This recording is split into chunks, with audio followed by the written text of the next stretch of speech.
Analizamos el contenido del capítulo número 4 de los fundamentos de la libertad.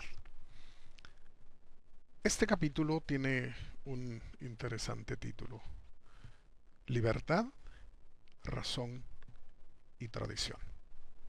El porqué de ese título se debe a que el autor analiza lo que él denomina las tradiciones francesa e inglesa de la libertad. No debemos olvidar que tanto en Francia como en Gran Bretaña en su momento se empleó el concepto de libertad, pero obviamente se trató de entender y definir la libertad de una manera completamente diferente, de tal manera que en una especie de cuadro comparativo las dos tradiciones resultan entendiendo la libertad de una manera muy diferente, como lo vamos a ver en el transcurso de esta exposición. Ahora, el problema central, podríamos decir, es la cuestión del orden social y la función de la razón humana en, en relación con el orden propio de la sociedad. Debemos recordar que el orden es algo fundamental en la vida social porque consiste fundamentalmente en que la vida no es un caos, sino que se puede tener ciertas expectativas acerca del comportamiento y la conducta de los demás seres humanos. Ahora, la cuestión es cómo surge realmente ese orden social, cómo se produce ese orden social. Es aquí donde Hayek hace un énfasis muy particular en referencia a la función que la razón humana tiene en relación con el orden.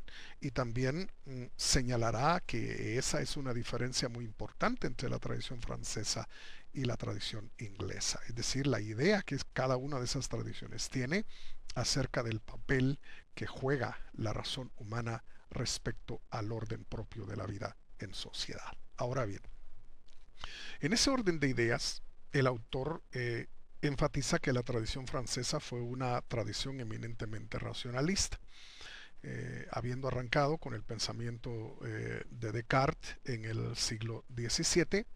La tradición francesa le concedió un papel verdaderamente prominente a la razón humana. Ahora, según esta tradición, la razón humana es prácticamente un instrumento que lo puede todo, incluyendo, por supuesto, la capacidad de crear el orden social. Ahora, esta idea de que la razón humana es capaz de crear el orden de la sociedad es lo que dio origen a lo que Hayek denomina a lo largo y ancho de su obra el racionalismo constructivista. Es decir, esta es otra manera, tal vez un poco más abreviada, de referirse exactamente a la misma idea, que la razón ha creado el orden y por supuesto también ha creado las instituciones de la vida social como son la moral tradicional, el derecho y todo lo que tiene que ver con las formas de conducta que pertenecen y que son propias de la vida del hombre en sociedad. Entonces, obviamente Hayek no está de acuerdo con el racionalismo constructivista. Él es un crítico acérrimo de la idea de que la razón haya podido crear las instituciones que posibilitan que los hombres convivan y cooperen pacíficamente en sociedad.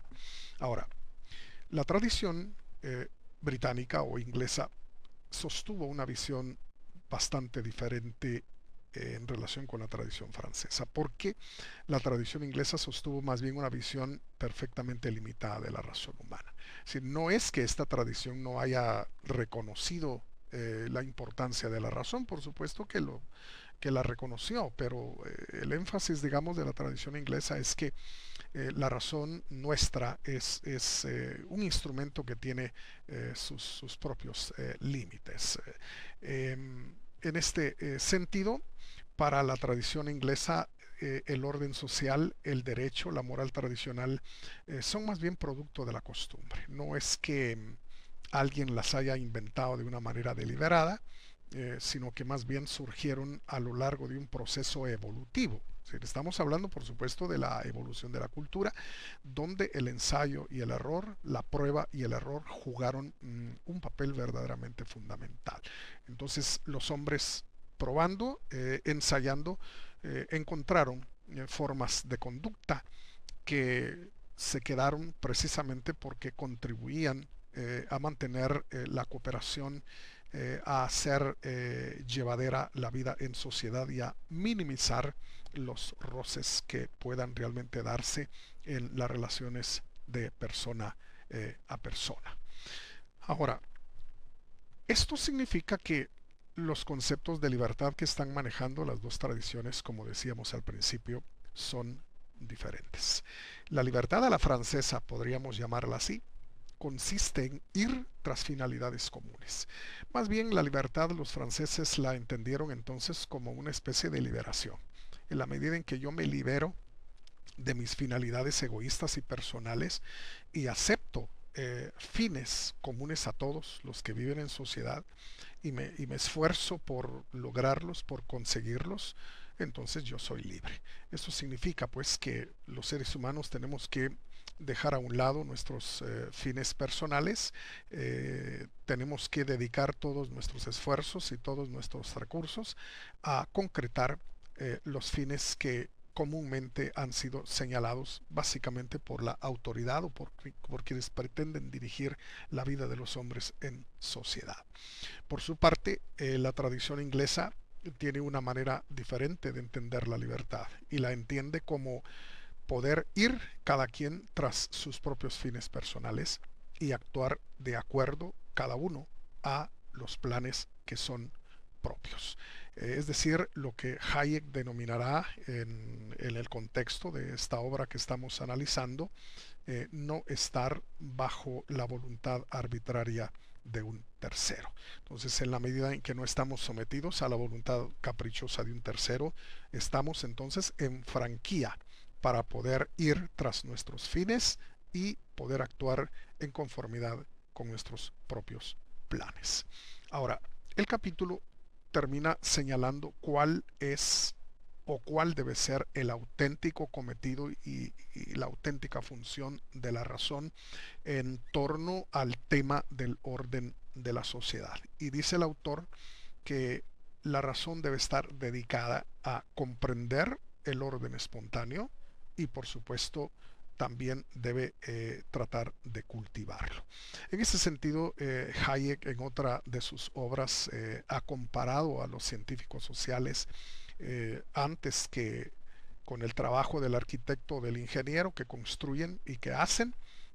Más bien compara Hayek el trabajo de los científicos sociales con el trabajo de un jardinero, que lo que hace es podar las plantas, abonar el suelo, es decir, preparar realmente el ambiente y las condiciones para que florezcan y para que fructifiquen. Entonces, lo mismo podemos decir que Hayek piensa debe la razón hacer respecto a la vida del hombre en sociedad, tratar de comprenderlo y en algún momento cultivar las condiciones para que la vida de los hombres transcurra en paz y en mutuo beneficio.